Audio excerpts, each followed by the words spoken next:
Ladies and gentlemen, welcome. Tonight, I invite you to step quietly into a story not of shouting or scandal, but of silence, painful, deliberate, and deeply human. A daughter who gave everything, and a mother who didn't even notice she was taking it. This isn't just a tale of betrayal. It's about the quiet revenge that doesn't scream. It signs a will. Stay with me.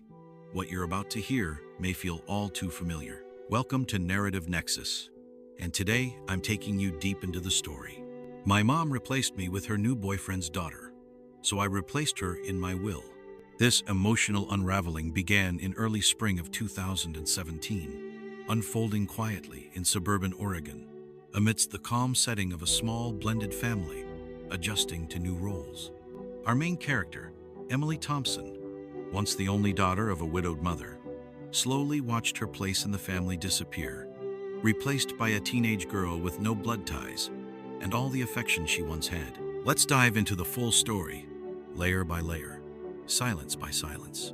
And if this is your first time here at Narrative Nexus, don't forget to drop a like and hit that subscribe button to follow more powerful, true-to-heart stories like this one. She's not your daughter, Mom. I am. I whispered those words on the porch while she hugged the girl she met 6 months ago. She didn't flinch. She just said, "You'll understand when you're a mother." That was the moment I stopped being her daughter, and she stopped being my mother. I wasn't thrown out. There were no screaming matches or dramatic exits, just 1,000 little cuts. She stopped calling me sweetheart. She canceled our weekly brunches. My favorite childhood photos disappeared from the living room walls, replaced by pictures of her boyfriend's teenage daughter, Alyssa. At first, I thought I was being paranoid, that maybe I was just jealous. But then came Christmas. Mom got Alyssa a necklace, our grandmother's necklace. The one she promised would be passed on to me. It wasn't even wrapped. It was around Alyssa's neck when I walked through the door. I stood there with a gift I bought, using the last of my intern's salary. And all I got in return was a regifted candle and a smile that didn't quite reach her eyes. From that day, I stopped hoping. I stopped trying. I stopped needing her to love me the way she used to. Because some absences don't happen in a single moment, they stretch across years, like shadows during sunset. Long, cold, inevitable. But what happened next, no one saw coming. My mom used to be my safe place. She wasn't perfect, but she was mine. She raised me alone after Dad died when I was 9. We'd eat cereal for dinner some nights, laugh at dumb reality shows, and cry together during sad movies. We didn't have much, but I never felt like I lacked anything until she met Brian. Brian came into our lives like a sudden gust of wind, charming and overly generous. I was 23, just starting grad school, and I tried to be happy for her. She hadn't dated anyone seriously in years, and she deserved companionship. But something shifted the moment Brian's daughter, Alyssa, moved in. Alyssa was 17, pretty, and social media famous for doing little dances in her bedroom. I didn't judge her, but Mom treated her like a precious porcelain doll. She cooked her favorite meals, bought her expensive shoes, and even rearranged the furniture in the house so Alyssa could have the perfect aesthetic for her videos. At first, I chalked it up to new family excitement. I figured it would fade, but it didn't. My room became the storage room. The family dog that used to sleep in my bed was now forbidden from Alyssa's side of the house. And when I visited for Thanksgiving, I realized Mom had put Alyssa's nameplate above mine on the family tree wall. Mine had been moved, down and to the side, like I was a cousin, or worse, a footnote. The worst part? Mom didn't even notice. Or if she did, she pretended not to. Every act of replacement was so casual, so seamless. When I brought it up, gently asked if she missed our Sunday calls, or if we could have brunch again, she told me not to guilt trip her, that she was building a real family now. That line broke something in me. Real family. So what had we been all these years? I stopped coming home after that. I worked 2 jobs to pay rent and finish school. I got my degree and moved across the country for a fellowship. Every now and then, I'd get a text from Mom. Short, polite, always about herself.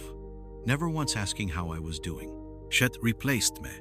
And now, I had to figure out what to do with that silence. Silence can be louder than screams. And in my case, it echoed every time I saw another social media post of Mom and Alyssa matching pajamas, spa weekends, girls-only road trips. The daughter slot had been filled. My vacancy wasn't temporary. It was intentional. I didn't lash out. I didn't call her crying. I didn't demand explanations. I just moved on. At least, that's what I told myself. I focused on school, got a fellowship in New York, eventually landed a job at a nonprofit that worked with children who'd lost parents, something I knew all too well. Ironically, it was there, surrounded by other people's pain, that I learned how to hold my own. I didn't block my mom. I didn't erase her, but I did start keeping track. Every time she sent a message asking for a small loan because Brian's business took a hit, I took a screenshot.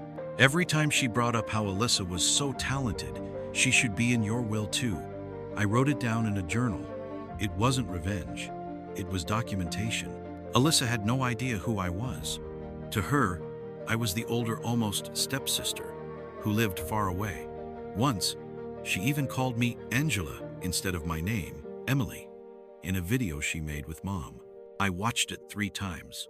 She never corrected her. But I wasn't angry. I wasn't even sad anymore. Something colder had taken root. When I got promoted to director at my nonprofit, Mom posted a blurry screenshot of the announcement with the caption, "My daughter's doing well," but it was buried under 4 photos of Alyssa's new hair color.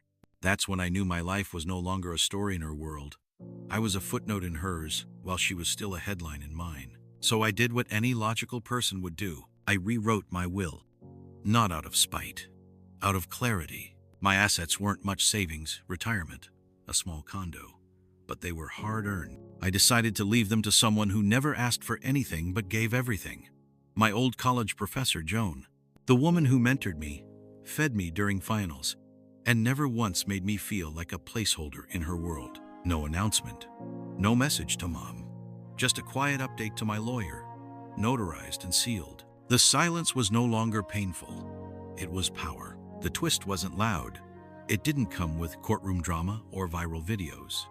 It came with a wedding invitation. I was 29 when I got it: creamy cardstock, elegant cursive, tied with a pink satin ribbon. Alyssa was getting married to a tech entrepreneur, the kind who made money selling things no one could explain but everyone wanted. The envelope was addressed to Miss Emily R. Thompson. No daughter of the bride, no mention of family. I was just another name on the guest list, a seat to fill. I almost didn't go, but something told me I needed to. Not to make a scene, just to witness. The wedding was held at a vineyard, the kind where everything smells like lavender and money. Mom wore a pale gold dress, tasteful and expensive. Alyssa floated down the aisle like a princess. Brian beamed like he'd raised her himself.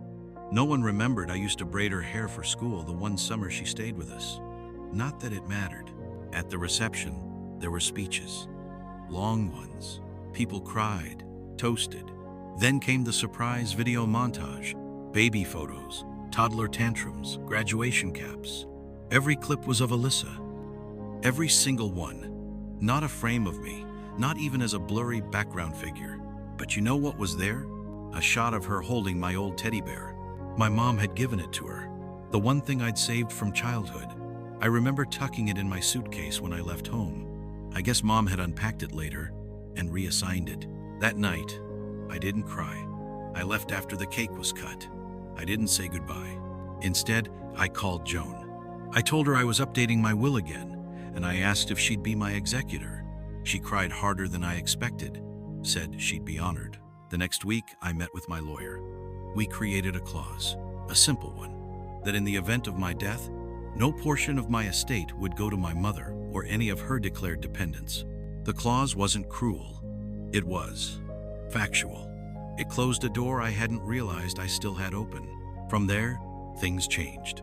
I got promoted again, bought a second condo, and turned it into a retreat space for grieving kids. I met someone, a quiet man who didn't try to fix me, just listened. We adopted an old rescue dog who snored like a freight train.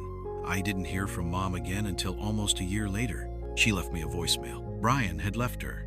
Alyssa had moved overseas. The house was too big now. She sounded small, tired. "I miss you," she said, but I didn't call back. Not out of vengeance, out of peace. I didn't plan to see her again, but life has a way of drawing circles around the wounds we think we've closed. It was a charity gala hosted by my organization. Black tie, rooftop venue, silent auction, the kind of night where everyone speaks in low tones and drinks overpriced wine. I was one of the speakers, presenting on our work with grieving children. My name was printed in gold foil on the program. Director Emily R. Thompson. I arrived early, rehearsed my speech in the corner.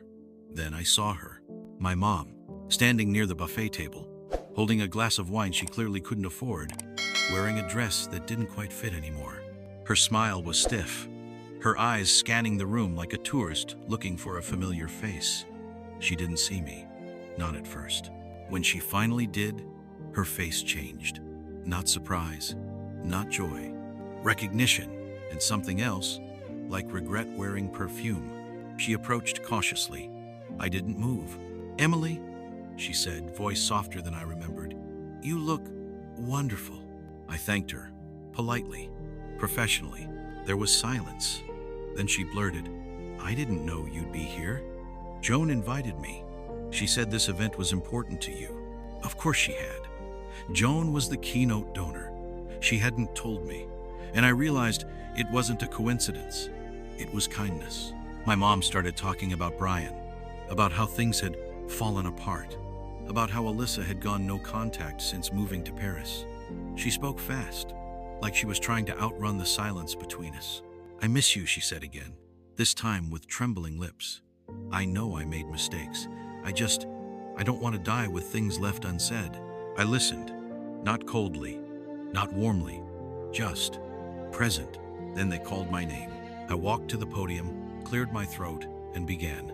I talked about loss, about how it doesn't always come from death, but from distance, neglect, and things that go unspoken for too long. I talked about children who learn to parent themselves, about how healing isn't loud, it's quiet, slow, and deeply earned.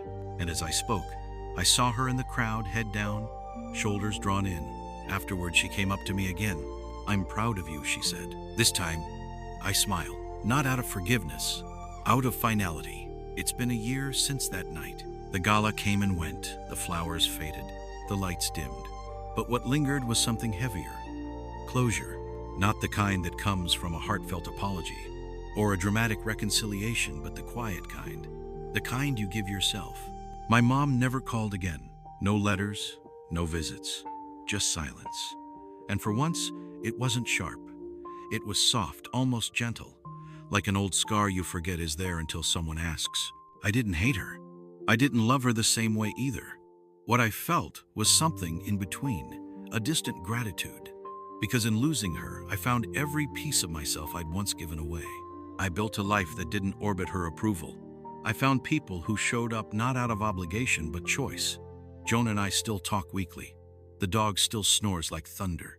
And the quiet man I met, he stayed. We don't talk about the past much. We don't need to. Sometimes I pass by old photos tucked in books or forgotten drawers, me and Mom in matching aprons, covered in flour. Me, holding up a science fair ribbon. Her, smiling like she meant it. I don't rip them up. I don't put them on display either. I just let them exist, because some chapters don't need rewriting, they just need to end. And when they do, you don't owe anyone a new beginning, just peace. And the space to grow something better. Sometimes, betrayal doesn't come with slammed doors or screaming matches. It comes with distance, silence, and a slow erosion of love that no one talks about. This story reminds us, family isn't just about blood. It's about consistency, presence, and the small acts of care that build trust over time. Being replaced isn't always loud, it's subtle. But the pain it leaves? Profound. And yet, the most powerful response isn't revenge. It's clarity. The clarity to protect your peace, to choose people who choose you, to build a life where love is not begged for, but offered freely. So if you ever felt overlooked, forgotten, or replaced, know this: your worth is not defined by who walks away, but by how gracefully you stand after they do. What do you think of Emily's decision? Was removing her mother from the will too harsh? Or simply a way to protect her own peace? This story isn't just about family, it's about boundaries, about knowing when love turns into obligation, and when silence becomes the loudest answer. If you've ever felt overlooked, replaced, or like a stranger in your own home, Emily's story speaks for you. Drop a comment below. What would you have done in her shoes? Would you forgive? Would you go back? And don't forget to give this video a like if you believe that sometimes the quietest decisions are the strongest ones. Your voice matters here. So go ahead, share your thoughts, and let's stand with Emily together.